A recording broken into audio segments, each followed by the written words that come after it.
Zara Simmons se tenait au milieu du rôle élégant et moderne de Kensington Tech lorsque la sangle de son sac fourre-tout s'éva, répandant une flopée d'échantillons de tissu et de nuanciers sur le sol de marbre poli. « Oh, ça suffit !» grommela-t-elle entre ses dents, s'agenouillant pour ramasser les échantillons. Il lui restait 10 minutes pour atteindre le dernier étage pour sa première présentation majeure en tant que décoratrice d'intérieur indépendante, après 2 ans à vivoter en aménageant des cabinets dentaires, des studios de yoga et un regrettable magasin de vape, c'était sa chance. Kensington Tech n'était pas n'importe quelle entreprise.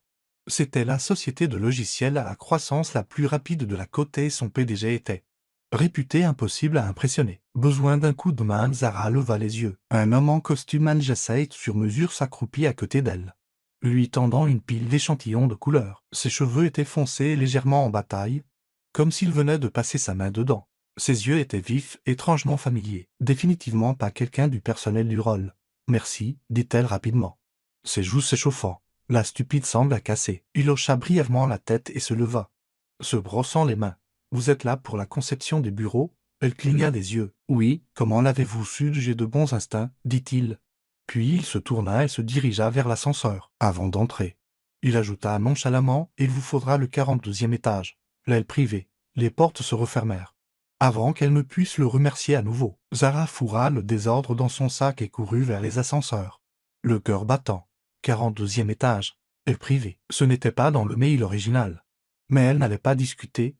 Peut-être qu'il était plus impressionné par sa proposition qu'elle ne le pensait. Au dernier étage, elle sortit dans un couloir silencieux, ses talons claquant sur le carrelage. Des portes en verre dépoli bordaient le couloir, mais celle du fond était ouverte. Elle entra, le souffle coupé. C'était le bureau du PDG. Il était immense, avec des fenêtres du sol au plafond.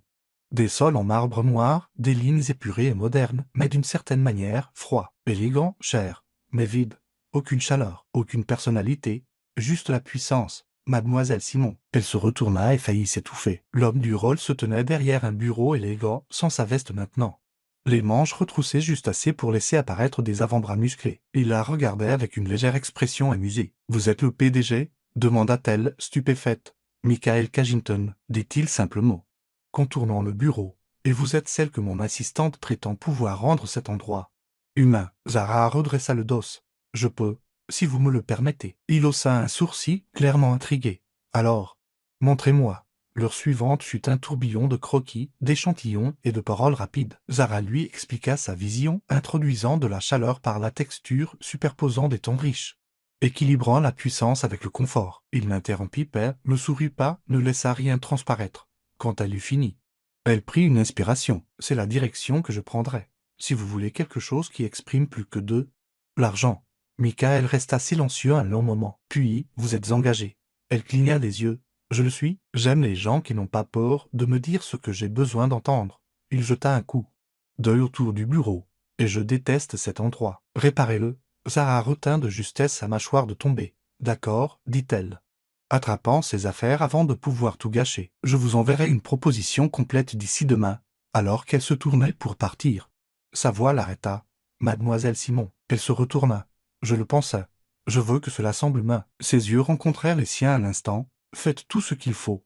Ce n'est que de retour. » Dans l'ascenseur qu'elle réalisa que ses mains tremblaient. Elle venait d'être engagée par Michael Kensington, un homme dont le visage était en couverture de Forbes le mois dernier. Un homme qui concluait des accords valant des millions d'un simple coup de fil. Un homme qui, pour une raison quelconque, l'avait choisi. Zara n'avait aucune idée de ce dans quoi elle venait de s'engager. 2 semaines plus tard, Zara était plongée jusqu'au cou dans les échantillons et les rendus. Et d'une manière ou d'une autre, elle avait passé plus de temps avec Michael qu'elle ne l'avait jamais imaginé. Il n'approuvait pas seulement les designs. Il donnait son avis, posait des questions, contestait ses choix. Il n'était pas impoli, mais il était incisif, toujours aussi incisif. Et pour une raison quelconque, il terminait toujours les réunions seul avec elle. Ce jour-là, elle était en train d'installer des tableaux d'ambiance dans la salle de conférence lorsqu'il entra sans prévenir, portant 2 cafés. « J'ai pensé que vous seriez encore là, dit-il en lui entendant. Elle cligna des yeux. « Vous m'avez apporté du café? Vous l'aimez noir, n'est-ce pas ?» Sa main se figea autour de la tasse. Il se souvenait. Elle l'avait mentionné une fois. En passant. Vous n'étiez pas obligé. Je voulais. L'atmosphère changea. Zara ne pouvait dire si c'était la façon dont il la regardait, concentrée, intense, ou la façon dont son estomac se retournait chaque fois qu'il se tenait trop près. « Michael, dit-elle prudemment, Pourquoi me consacrez-vous autant de votre temps? Il s'appuya contre la table, sirotant son propre café. Parce que vous êtes doué dans ce que vous faites. Et peut-être que j'aime vous regarder travailler. Elle le fixa. On dirait que vous flirtez. C'est le cas. Elle baissa les yeux, le pouls battant la chamade. Vous ne devriez pas faire ça. Vous êtes mon client. Je suis aussi un homme. Il s'approcha. Et vous êtes la première personne qui est entrée dans ce bâtiment et qui a donné l'impression que quelque chose apportait en dehors des rapports trimestriels. Le souffle de Zara se coupa. Michael, ce n'est pas une bonne idée. Peut-être pas. Il la regarda. Les yeux illisibles. Mais je ne suis pas connu pour jouer la sécurité. Elle ne dormit pas cette nuit-là. Le lendemain matin, elle arriva tôt pour se remettre les idées en place. Elle déballait de nouveaux carreaux lorsque Michael entra de nouveau, sans prévenir, sans frapper. « Je veux vous montrer quelque chose, dit-il, tendant la main. « Quoi? Ce n'est pas dans ce bâtiment. Venez. » Elle hésita. Maintenant oui.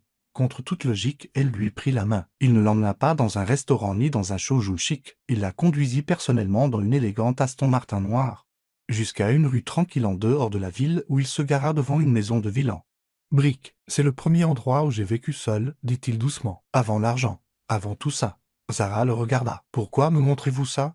Parce que je veux que vous voyiez que je n'ai pas toujours été cette version de moi. » Elle se tourna pour lui faire face. « Pourquoi ?» La mâchoire de Michael se serra puis, d'une voix basse. Il dit « Parce que je crois que je commence à ressentir quelque chose pour vous. Et si cela doit arriver, je veux que vous connaissiez le vrai moi. » Le cœur de Zara s'arrêta. Elle ne savait pas quoi dire, mais elle savait une chose. Cet homme n'était plus seulement son client, et elle était en difficulté. Zara était assise sur le siège passager de la voiture de Michael, ses doigts serrés autour de la ceinture de sécurité alors que la maison de ville s'estompait. Derrière eux, le silence entre eux était lourd, rempli de questions inexprimées. Il venait de lui montrer un morceau de son passé. Non pas la version soignée et approuvée par les RP, mais quelque chose de brut, et elle ne savait pas quoi en faire. Michael rompit finalement le silence. « Vous êtes silencieuse. J'essaie de comprendre ce que c'est, dit-elle, les yeux fixés sur la route. Nous nous connaissons à peine et pourtant vous me traitez comme si je vous faisais confiance. » Il l'interrompit, sans quitter la route des yeux. « C'est rare pour moi. » Zara se tourna vers lui. « Pourquoi moi? » Pourquoi maintenant? Sa mâchoire se serra alors qu'il changeait de vitesse. « Parce que vous ne me regardez pas comme tout le monde. Vous ne voyez pas des chiffres quand vous me regardez. Vous voyez des défauts. Vous voyez un espace qui a besoin d'être rempli. » Son souffle se coupa, mais elle ne répondit pas. Pas encore. Ils retournèrent en ville. Et au moment où Michael gara la voiture dans le parking souterrain, sous Kensington Tech, Zara avait décidé qu'elle avait besoin de distance. Elle ne pouvait pas se permettre de tomber amoureuse d'un homme qui pouvait acheter et vendre ça vie 10 fois. Elle ne pouvait pas se permettre d'être imprudente avec le seul client qui pouvait tout changer. Pour elle, elle sortit de la voiture, sa voix ferme. « Merci de m'avoir montré cet endroit. Mais à partir de maintenant, restons professionnels. » Les yeux de Michael s'assombrirent. Illisible, « Si c'est ce que vous voulez, ainsi soit-il. » Zara se retourna et s'éloigna, ses talons résonnant sur la rampe de béton. Le lendemain, elle arriva au bureau plus tôt que d'habitude. L'espace commençait à se transformer. Des panneaux de noyer avaient été installés dans le couloir exécutif. Des luminaires sur mesure étaient en préparation pour la livraison. Et la salle de conférence avait maintenant une chaleur qu'elle n'avait jamais connue auparavant. Elle s'enfouit dans le travail, gardant la tête baissée et les émotions enfermées. À midi, l'assistante de Michael apparut à son poste de travail avec une tablette. « Il veut que vous donniez votre avis là-dessus, » dit-elle en l'attendant à Zara. C'était un projet de design pour un salon privé au dernier étage. Quelque chose dont elle n'avait pas été informée. « Il n'y a pas de salon dans le périmètre, » dit Zara, confuse. Apparemment, c'est une nouvelle priorité. Contre son gré, elle prit l'ascenseur jusqu'au 42e étage. Michael se tenait près de la fenêtre, parlant doucement dans une oreillette. Il mit fin à l'appel alors qu'elle s'approchait et désigna la maquette de design sur le grand écran derrière lui. « Je veux que ce salon soit construit. Mais je veux que vous décidiez à quoi il ressemble. » Zara croisa les bras. « Pourquoi n'en a-t-on pas discuté avant? Je ne pensais pas en avoir besoin avant. »« En avez-vous besoin maintenant ?» Il marqua une pause. « J'ai besoin de quelque chose qui ressemble à la paix. » Zara l'étudia. Il y avait des cernes sous ses yeux qui n'y étaient pas auparavant. L'homme qui semblait toujours maître de lui semblait maintenant fatigué. « Que se passe-t-il » demanda-t-elle. Michael s'appuya contre la longue table.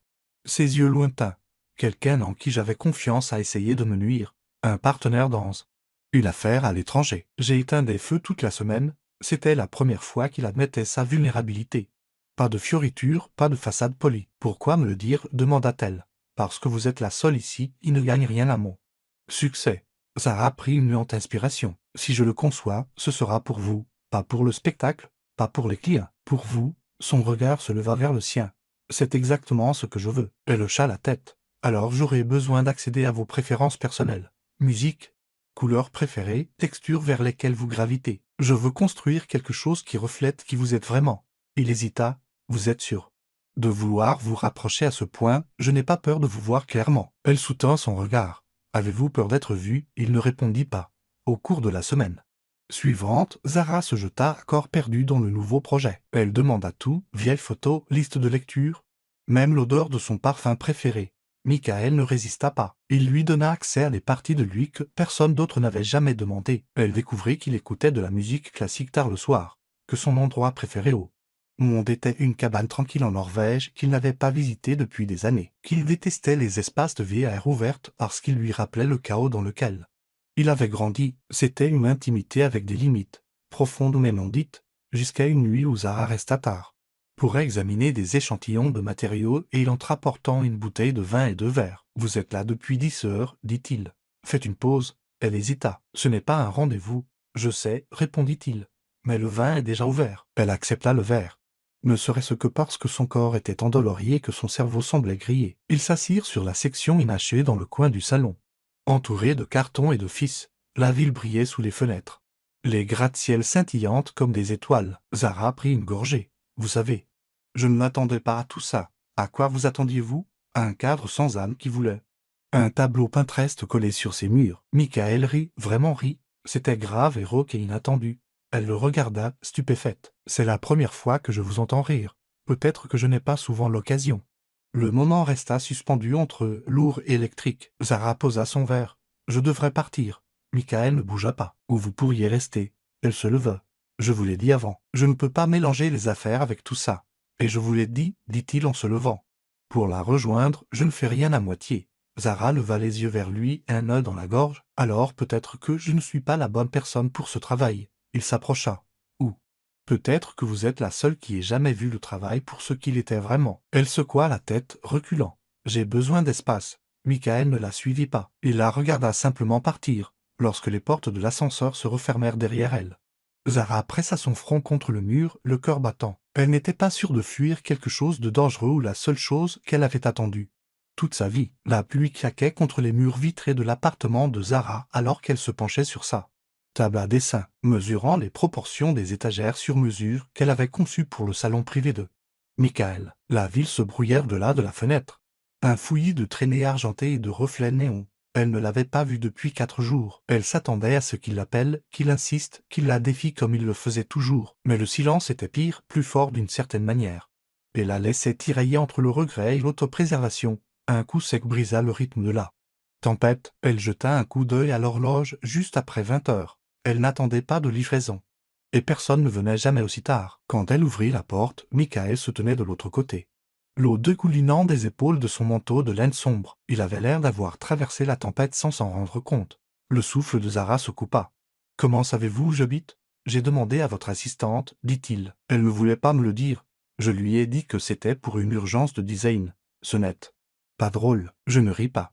Elle hésita, puis s'écarta. « Vous ne devriez pas être ici. » Il entra, scannant le petit espace exigu mais chaleureux, rempli de textiles, de croquis épinglés au mur et d'une seule bougie vacillante sur le comptoir de la cuisine. Aucune trace du monde d'acier et de verre d'où il venait. « Je n'ai jamais vu où vous travaillez, dit-il. Je n'invite pas de clients ici. » Le manteau de Michael goûtait sur le sol.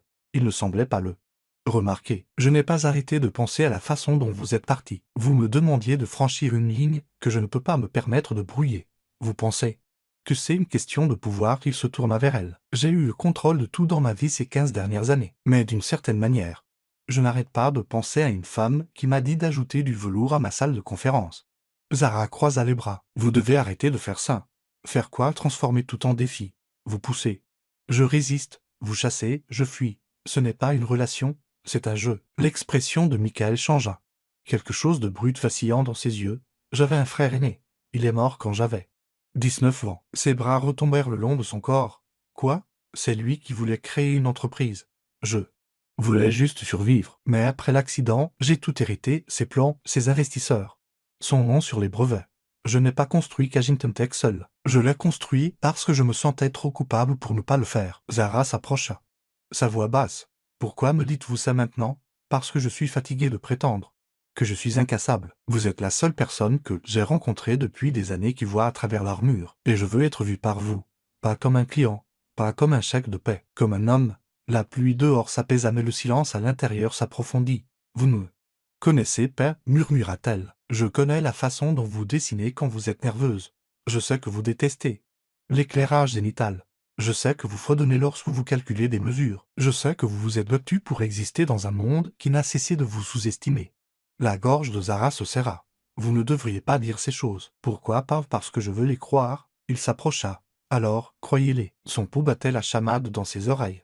Je ne peux pas perdre ce projet. Vous ne perdrez pas. Et si ça se termine mal, alors ça se termine honnêtement. Elle ferma les yeux un long moment. Michael, je ne veux pas être quelqu'un que vous poursuivez juste pour prouver que vous pouvez m'attraper. Je ne vous chasse plus. Il plongea la main dans la poche de son manteau et en sortit une enveloppe liée. Je vous donne quelque chose à la place. Elle la prit lentement, dépliant le papier. Son souffle se coupa lorsqu'elle vit un amendement de contrat. Son entreprise resterait le concepteur principal de l'expansion complète de Kagington Tech, y compris 3 nouvelles propriétés, garantie 2 ans, sans condition. Vous assurez mon avenir. Je supprime le déséquilibre des pouvoirs, dit-il. Alors, le prochain pas vous appartient. Elle leva les yeux vers lui, sa voix à peine audible. Vous me donnez un choix, pour la première fois depuis longtemps. Je ne demande rien que je n'ai pas gagné. Le poids du moment pesait sur elle. Vous devriez partir, dit-elle, la voix nouée. Il hocha la tête une fois, puis se tourna vers la porte. Mais juste avant de sortir, il marqua une pause. Pour ce que ça vaut, je pensais chaque mot. Surtout ceux qui vous faisaient peur. Quand la porte se referma derrière lui, Zara resta figée. Le lendemain matin, elle arriva au bâtiment Kagington avec un nouveau plan roulé serré sous son bras. La réceptionniste leva les yeux surprise.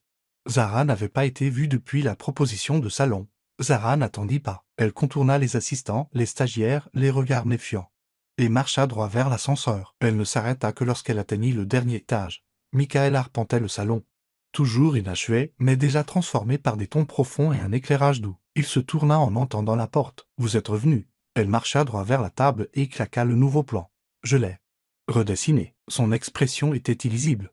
Pourquoi? Parce que la dernière version était encore trop soignée, encore trop organisée. Celle-ci est la vôtre. Elle est imparfaite et complexe et réelle. Il ouvrit le plan, son regard parcourant les textures brutes du croquis, le cuir usé, les bords de bois rugueux. Une cheminée qui n'avait pas sa place dans un bâtiment d'entreprise mais qui rendait l'espace habitable. Elle avait même esquissé un coin lecture tranquille, niché derrière un paravent. Vous aviez raison, dit-elle.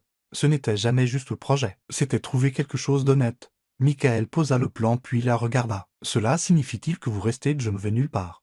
Mais je ne suis pas là à cause de ce que vous m'avez donné. Je suis là parce que je veux l'être. Il ne bougea pas. Vous me faites confiance, je me fais suffisamment confiance pour aller jusqu'au bout. Michael marcha vers elle, plus lentement cette fois, sans pression dans ses pas. Alors, dites-moi une chose. Quoi? Si je vous tends la main maintenant, m'arrêterez-vous?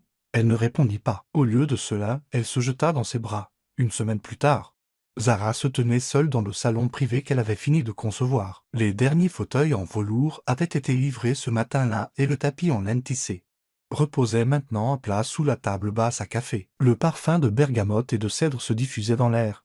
Subtil et apaisant, ce n'était plus seulement une pièce, c'était un refuge, un endroit qui reflétait non pas l'homme que Michael avait été entraîné à devenir, mais l'homme qu'il n'avait jamais eu la permission d'être. Elle caressa du bout des doigts la bibliothèque qu'elle avait fait construire sur mesure en noyer.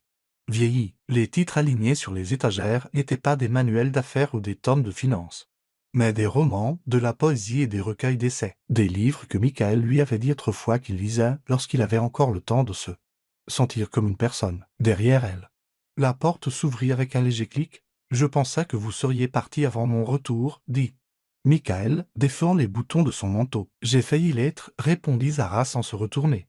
Mais je suppose que je voulais d'abord voir la version finale en silence. » Il se plaça à côté d'elle, contemplant la pièce. « Vous avez fait plus que la terminer. Vous lui avez donné un battement de cœur. » Ses yeux parcoururent l'espace. « Vous souvenez-vous à quoi ressemblait cette pièce quand je suis entré pour la première fois vide froide? » Exactement. Michael plongea la main dans la poche de son manteau et en sortit une petite boîte. Plate. Je la traîne depuis des jours. Je ne savais pas quand vous la donner. Zara fronça les sourcils et prit la boîte lentement. Ses doigts frôlant les siens. Elle l'ouvrit. À l'intérieur se trouvait une plaque nominative en laiton poli d'un éclat doux. Elle disait « Zara Simon, désigné en chef. Expansion Cagington. » Sa gorge serra. « Vous avez dit que vous ne vouliez pas être un chèque de paix, dit Michael. Alors je me suis assuré que vous ne le seriez jamais. Je ne comprends pas, dit-elle. La voix nouée. Vous n'êtes plus une consultante. Vous êtes une partenaire. Vous aurez votre propre équipe. Un contrôle créatif total. Nous avons déjà déposé les documents. Zara le fixa. Vous avez fait tout ça sans me le dire? Je ne voulais pas vous l'offrir tant que je ne savais pas que ce n'était pas la raison pour laquelle vous me choisiriez. Ses mains se refermèrent sur la boîte. Et si j'avais dit non, alors l'offre tiendrait toujours. Mais je devrais apprendre à vivre avec le fait que j'ai rencontré la bonne personne au mauvais moment. Zara posa la boîte sur la table et se tourna pour lui faire face. Vous n'êtes pas l'homme que je pensais rencontrer en entrant dans ce bureau. Je sais, dit-il. Cet homme était plus facile à gérer. Il ne ressentait rien. Il ne faisait de place à personne. Et maintenant. Je veux me réveiller et savoir que la personne à mes côtés a vu à travers tout cela et est restée. Quand même. Zara leva les yeux vers lui. Je me fiche de votre penthouse, ni de vos costumes, ni de votre nom. Il s'approcha, son regard ne quittant jamais le sien. Alors, qu'est-ce qui vous importe que lorsque vous vous asseyez sur ce canapé, vous vous sentiez enfin chez vous? Michael ne répondit pas. Il ne fit que combler le dernier centimètre qui les séparait et l'embrassa lentement. Avec certitude, dépouillé de toute performance. Ce n'était pas le genre de baiser destiné à impressionner. C'était le genre destiné à durer. Quand ils se séparèrent, il posa son front contre le sien. Je ne veux plus me cacher de rien. Ni du passé, ni de la culpabilité, ni de vous. Vous n'avez pas à le faire, murmura-t-elle. Mais vous devez laisser quelqu'un rester. Il laissa échapper un souffle qui ressemblait à une capitulation. Alors, restez, elle hocha la tête une fois. Je le ferai. Mais seulement si vous promettez de me laisser redécorer votre penthouse. C'est un crime contre la lumière naturelle. Il laissa échapper un rire grave. D'accord, mais seulement si vous promettez d'y emménager avec moi. Zara haussa un sourcil. Vous n'êtes pas subtil. N'est-ce pas que j'ai perdu assez de temps à prétendre que je ne suis pas amoureux de vous? Les mots la frappèrent comme un courant inattendu mais juste. Ses mains glissèrent le long de sa poitrine, se posant juste au-dessus de son cœur. Alors, ne prétendez plus. 3 mois plus tard, les bureaux de Cagington Tech rouvrirent avec une soirée de lancement de style galerie, présentant les espaces exécutifs redessinés et leur nouveau salon. Les médias ont fait le buzz sur les choix de design audacieux, la chaleur inattendue, le changement de ton. Mais ce qui a retenu le plus l'attention, c'est la femme qui est arrivée au bras de Michael Cagington.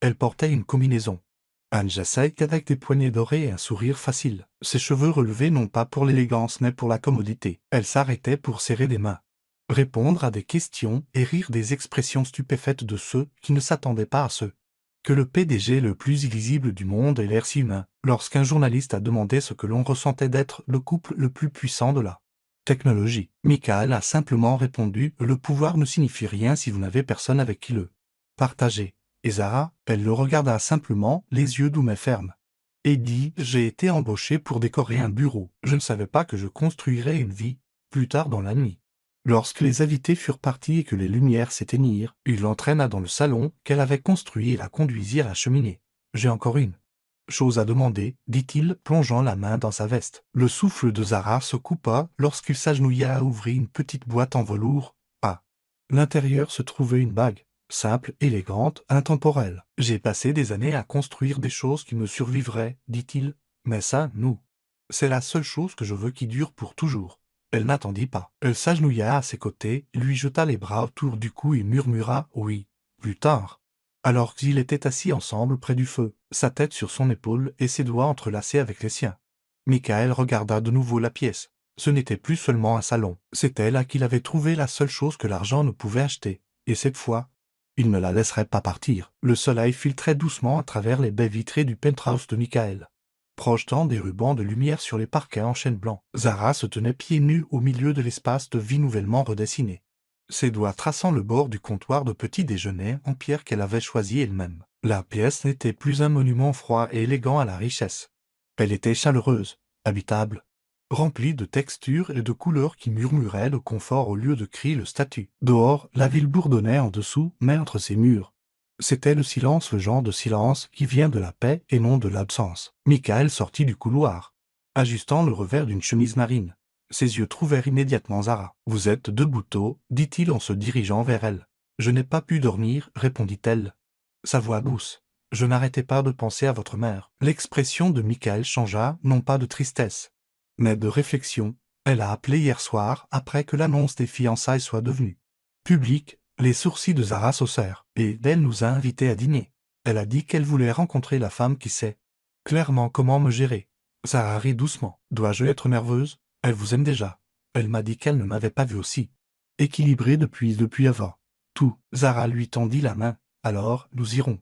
Ils restèrent là un instant, les doigts entrelacés, laissant le matin s'installer autour d'eux. Plus tard cet après-midi-là, ils arrivèrent à un domaine tranquille juste en dehors de la ville où des jardins manucurés entouraient une maison en pierre qui ressemblait plus à une galerie d'art qu'à une maison. Mais à l'intérieur, la chaleur la surprit, des courtes pointes faites à la main sur les dossiers des chaises, des tasses à thé dépareillées sur le buffet, et un chat tigré moelleux, perché comme un roi sur le rebord de la fenêtre. La mère de Michael, Delia, était grande et élégante, ses cheveux argentés relevés en un chignon lâche. Elle serra Zara dans ses bras sans hésitation. « Vous avez fait ce que personne d'autre n'a pu, » dit Delia. « Vous nous l'avez rendu. » Zara sourit, émue. « Il l'a fait lui-même.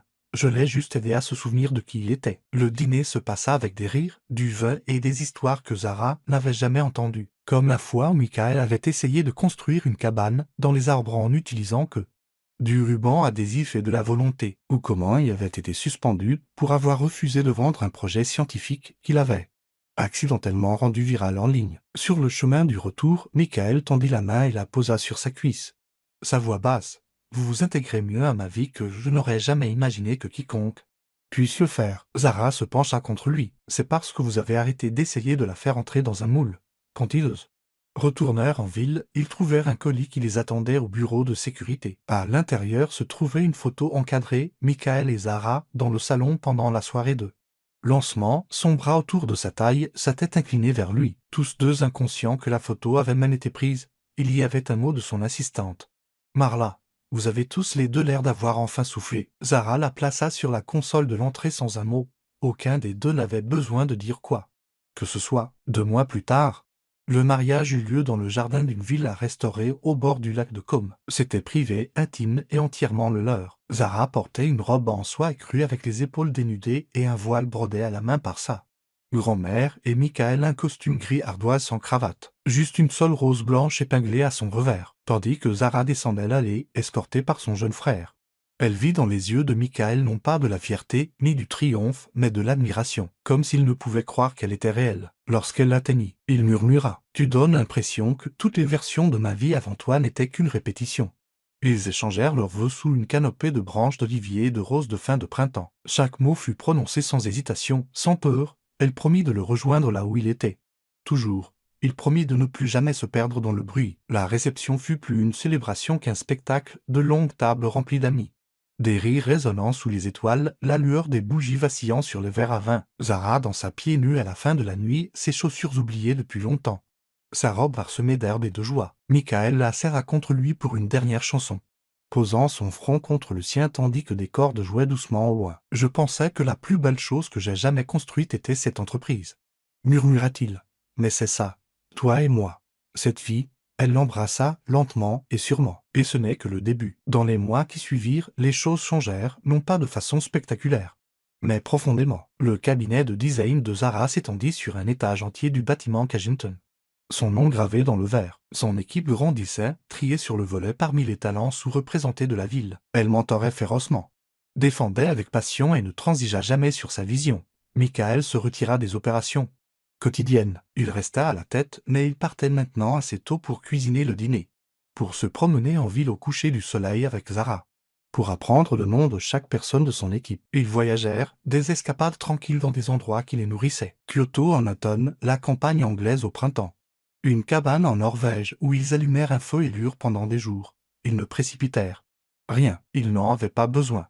Un matin, Zara se tenait dans la cuisine, versant du café dans une tasse en céramique en forme de cygne. Michael vint derrière elle, l'enlaça par la taille et posa son menton sur son épaule. « J'ai des nouvelles, dit-il. De bonnes nouvelles. Les meilleures. Cette organisation à but non lucratif que vous m'avez présentée, celle qui crée des espaces créatifs pour les enfants dans les écoles défavorisées, j'en ai financé 5 de plus. » Zara se tourna dans ses bras. « Vous ne me l'avez pas dit. Je voulais vous surprendre. » Elle embrassa le coin de sa bouche. « Vous devenez bon à ça, seulement parce que vous m'avez fait croire en plus que des chiffres. » au fil des ans.